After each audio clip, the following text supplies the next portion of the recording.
It's taken 4 days to get here. 3 bits. These are all metal. That's good. A little bit concerned that we don't have any instructions with it at all. So there's the rig fully assembled. It's got my 5D in at the moment with an 85mm 1.8 in it, and everything works really well with that lens. My rig, I use a optical viewfinder, which I tend to find makes it a lot better for in the daylight. Issues. There are a few issues. I think if you have a crop sensor camera, I think they work really well. A full frame camera, it's not quite so good. Main reason being it's to do with the size when you actually get up to the matte box, especially with a 105 or 24 to 105 lens, the L series lens. It just doesn't work. Not with a 5D. Essentially, what happens is the lens fouls the actual matte box when you zoom, and you can't move the lens far enough back to stop it from doing that, else you actually get really bad vignetting at 24. When you put it on a 700D like I'm using now, it works absolutely beautifully, but definitely with a full frame sensor it's not so good. Other issues, I had my doubts on this bracket here, that bracket, and it is pretty flimsy. I'm going to swap that out for a metal one.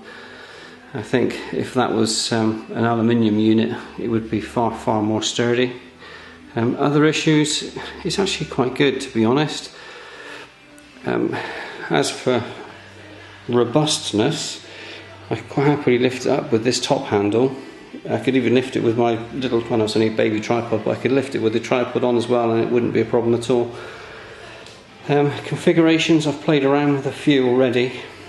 I quite like it with the straight rods out the back as opposed to on the offset.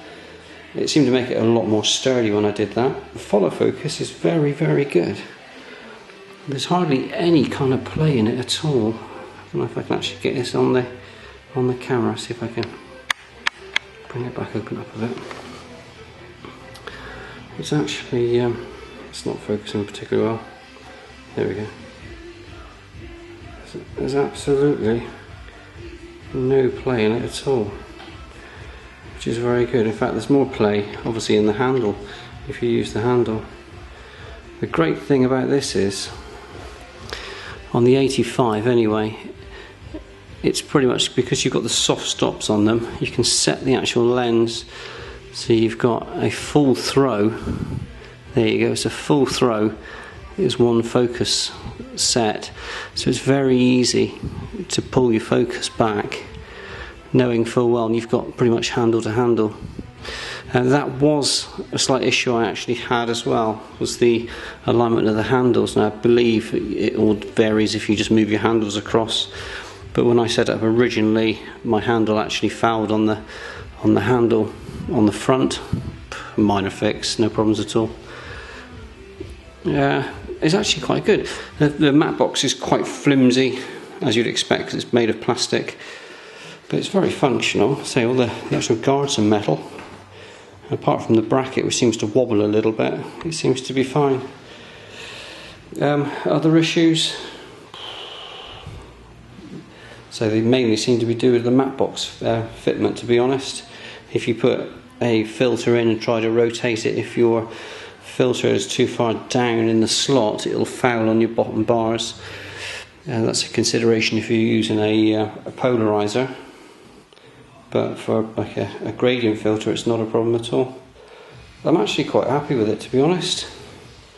For a very cheap unit, it seems to fit the bill quite nicely. Like I say, it's a quick rundown. You've got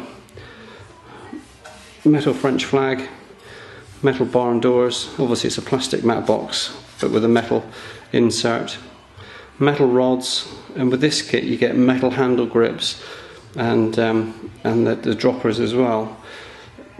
pretty much when you do them up tight, you can lift the rig on them. It's no problems at all. Follow focus, we'll move to that one. As I said before, very impressed with the follow focus. It seems to be quite tight. Everything seems to work really quite well. Top handle, again, quite a nice feel. That's obviously plastic.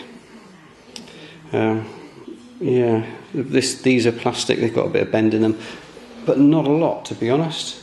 If I take the unit off the tripod, I'll pick it up and I'll show you, because a lot of these things I've seen, you don't actually see it being picked up, which kind of leaves you wondering how flimsy it actually is. The rear weight's quite considerable. It's enough for this unit anyway, put it that way. Right, if I pick it up, I'll show you what it's like actually in the hand. Okay, now the rig's on the floor, and I'll pick it up as if we're going to transport it, so you get to see an idea of the flex we've actually got in it. It's not bad. Quite happy to wiggle it up and down. I don't think it's going to break.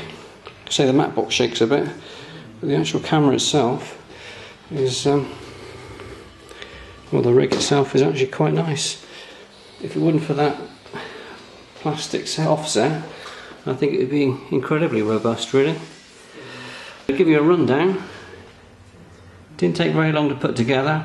Had a few little issues the first time, just sussing out which rods wanted to go in the best places for my configuration. Essentially, the way I've got it now is I can easily undo the two small back rods and replace it with the two long rods at the back to give me a straight through rig. Now, that's the way it's going to work for me. Well, that's about it, really, to be honest. The base plate is a bit flimsy, I've got to be honest. I'm going to swap that one out for a different unit at some point, for a metal one. But apart from that, it seems pretty bloody good, to be honest. Especially for the money, you know, £118 plus £24 shipping. You can't knock it, really, to be honest. You really can't knock it, considering I was looking at a follow focus the other day for a similar kind of price. Now we've got the complete rig. Like I say, I'm more than happy to pick it up and swing it around, drop it down. Quite pleased with it, really. So there you go, Filmcity DSLR rig FC-03, £118, worth every penny.